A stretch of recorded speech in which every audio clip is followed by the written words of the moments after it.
Hi, I'm Jen. I am a Family Circle member with Domus Pachys, and I'm here to talk to you today about the online application process through Domus Pachys if you have been referred for a respite stay through the organization. First off, I would just love to share with you that I'm very grateful to have experienced a respite stay through Domus Pachys. I have a family member who is battling cancer now, and so I can speak to what it's like to be a part of that battle and how wonderful it is to be able to get away from that life of battling cancer to the beautiful mountains of Colorado and build some meaningful memories together. And so with that in mind, I'm here to help you go through that application process. For the sake of this video, I'm going to refer to myself as Jane, someone who is battling cancer and who has recently been nominated by a Domus Pachys referral partner as for receiving a respite stay. So when that happens, I'm going to share my screen with you. When that happens, one of the very first things that will occur is that you will receive an email from Domus Pachys. You've been nominated. A little bit about Domus Pachys, a link to the application submission portal, which we will go to shortly, an ID number that relates to my whole respite stay account, and a little bit of information here about contact. Then also the paper application, which is really important to go through. The paper portions of 5 through 7 are not done online, and we'll talk about that later. Also, this attachment is a little bit of it has an FAQ, some history of Domus Pachys. Really important to go through both of these, but we're going to go ahead and get into the portal. So I'm going to copy, well, let's get all of it, the ID number, and then I'm going to click on application submission to go to the portal. So I've come to the portal. It talks about parts 1 through 4 are part of the online application. The 5, 6, and 7 are not. They must be done separately, and even one of them is something that you don't do so much as maybe follow up and make sure it does get done, make sure that the physician has the paper to complete and submit. But also if you scroll down here, you've got the field to input your ID number. We're going to go ahead and enter it. So that takes you over to your portal where you see who you were referred by, a little bit of information about what can be submitted here and what cannot, contact information. We want to make sure that we save along the way. One quick point I would make before we move on is that once you hit submit at the very, very end, the application becomes locked. And so if you need to go back and make changes, you'll need to contact Domus Pachys by phone or email to address that. So let's go to part 1. The referral partner who referred me has already put in a little bit of information, so I want to go ahead and make sure everything is accurate. Is my email address accurate?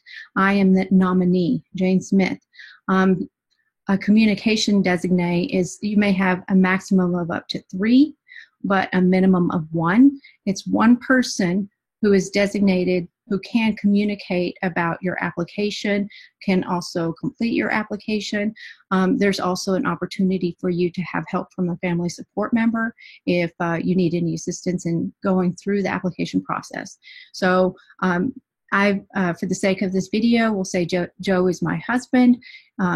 His email is correct. I can go and review the information about him.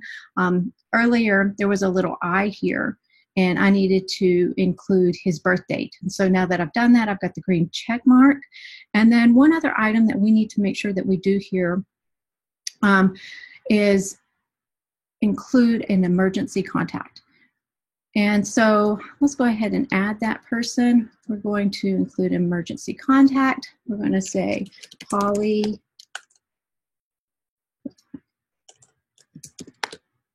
Smith, female, 01/01/1964. Let's do 5555555. Phone number 222.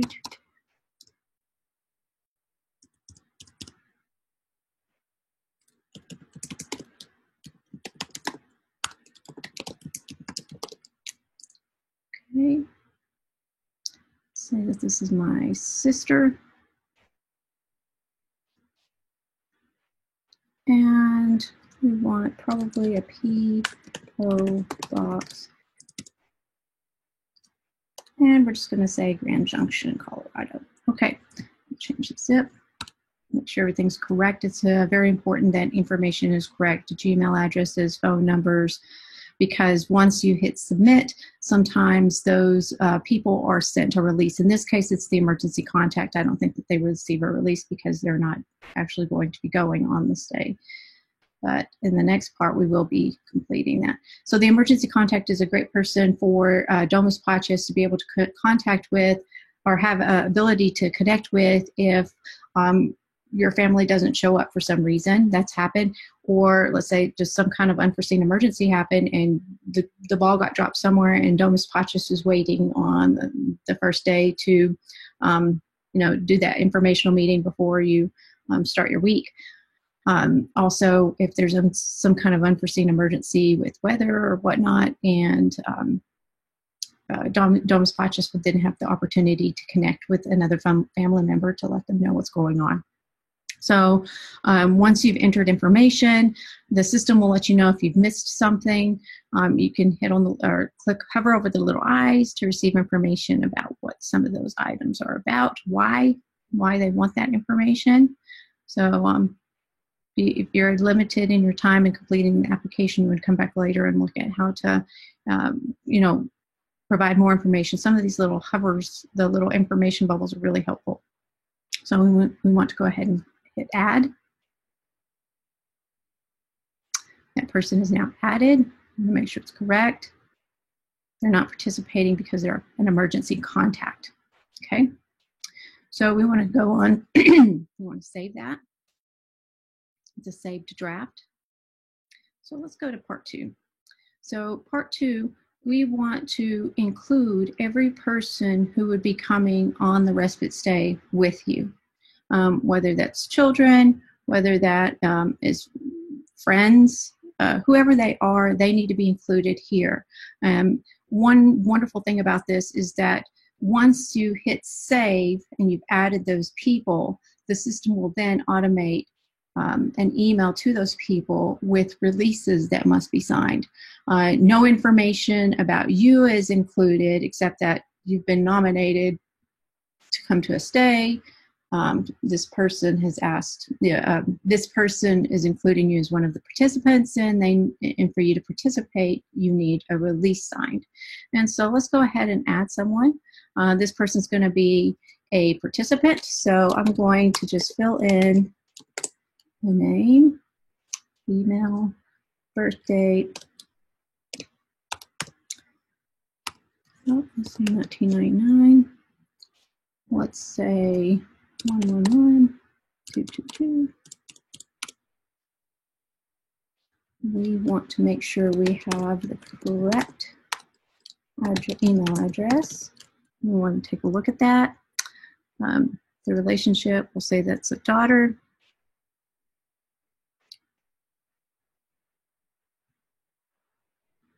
So covered here, let's say my daughter lives with me. If that's already listed, as part of my contact information, we can just pick it. Or no, not Polly, me. Okay, so we are going to add. All right, so green check marks. Contact has all required information. And for the purpose of this video, I'm just going to add Amy, my husband, Joe, and myself as participants in the stay. If that changed, I could come back in and update that. But for now, we're going to save that to move on to the next step. So once I've hit save,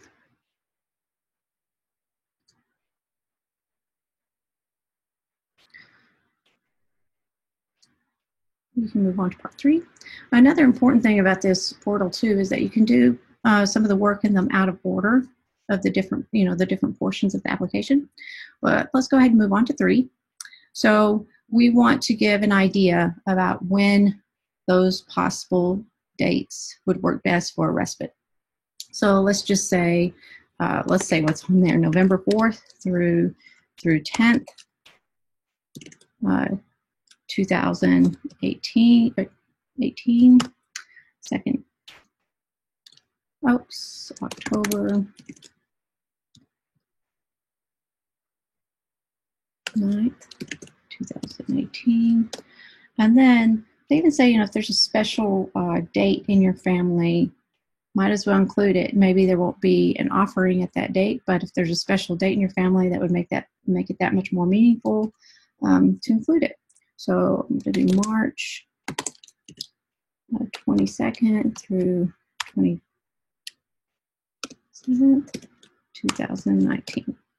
So my family member who's battling cancer went through chemo, really needed a recliner, especially at night for a while.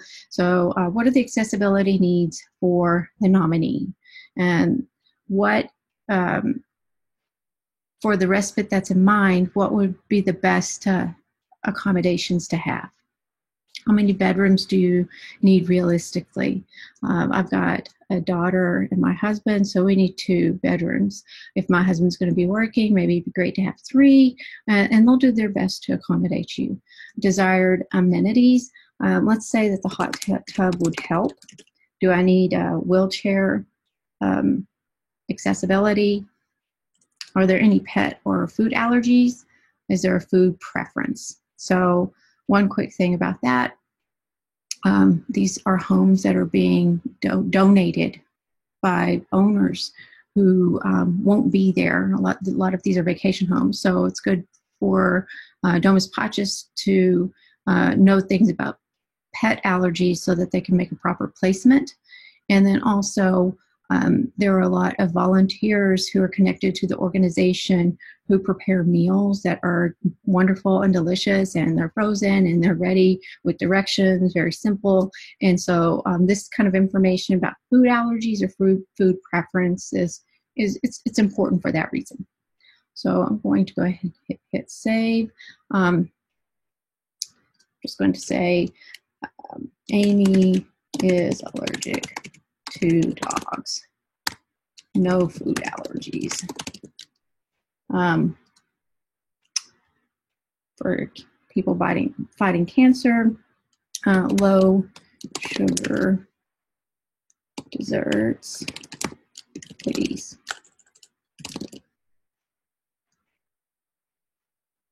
Okay, so now we can come over to part 4.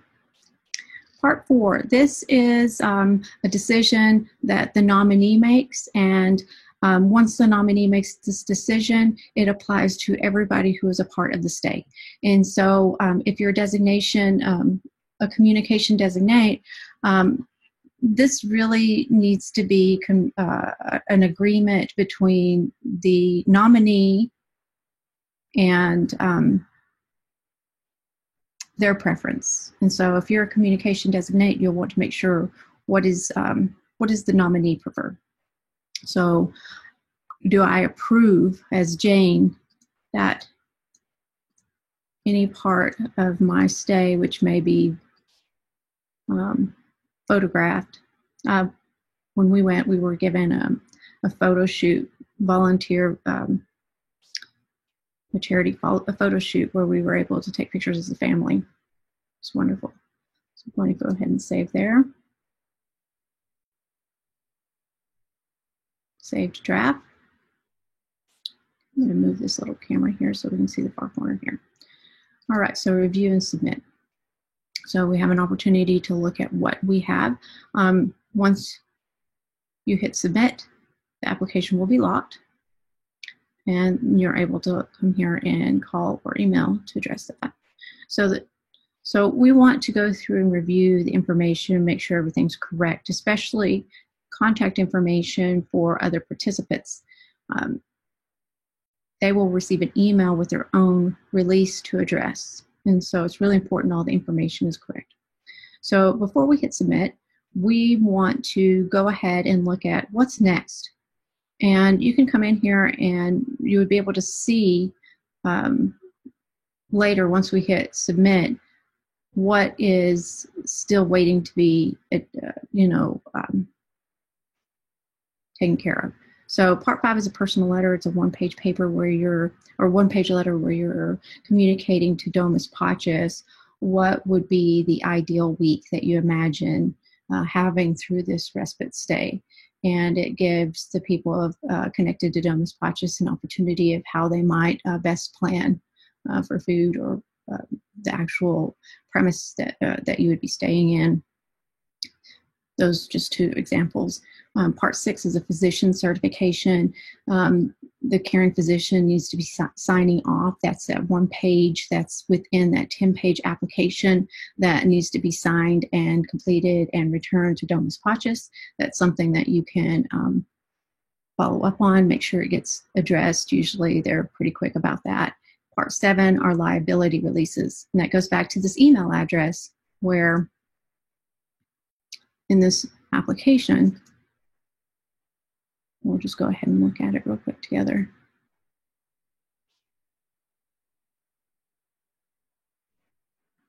Personal letter.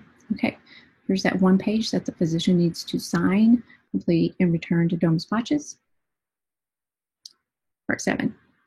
So here's the applicant name, myself, the patient, Jane, preferred week, what's my number 1 choice, initial, after going through and looking at this, and sign. So my husband and I could both fill out this 1, return it to Domus Pachys. We live in the same household. If Amy's living with me also, we could complete this, return it.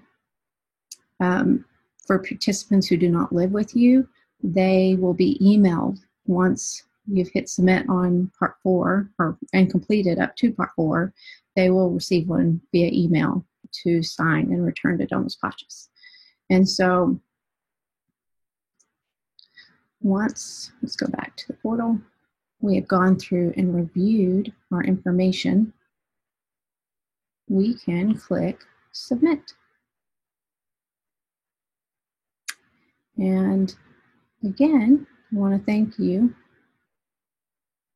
for your time, but also want to point out here's the number and the email address. Once you log into the portal, it's almost on every page if you need to contact them to unlock the account for some reason.